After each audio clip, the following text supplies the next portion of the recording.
Hey guys, if you would like to download a Facebook Messenger conversation, today's video I'm going to show you how you can do it.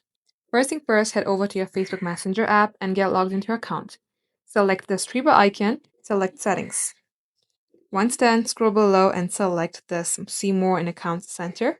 And under Account Settings, select Your Information and Permissions. Here, select Download Your Information. And you may go ahead, select Download or Transfer Information. Now in here, select your Facebook, select Next. And select specific type of information to just download the messages.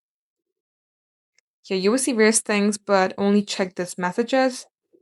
If you would like any other, like your profile information or stuff like that, you can also check this box.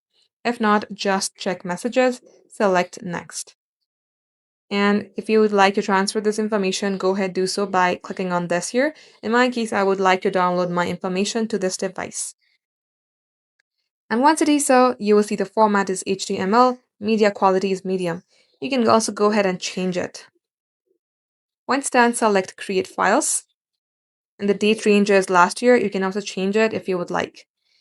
Now you can see that the information is being prepared to download. If it's done, you will get an email notification to the registered email according to your messenger. Thank you all for watching. We will catch up in our next upload.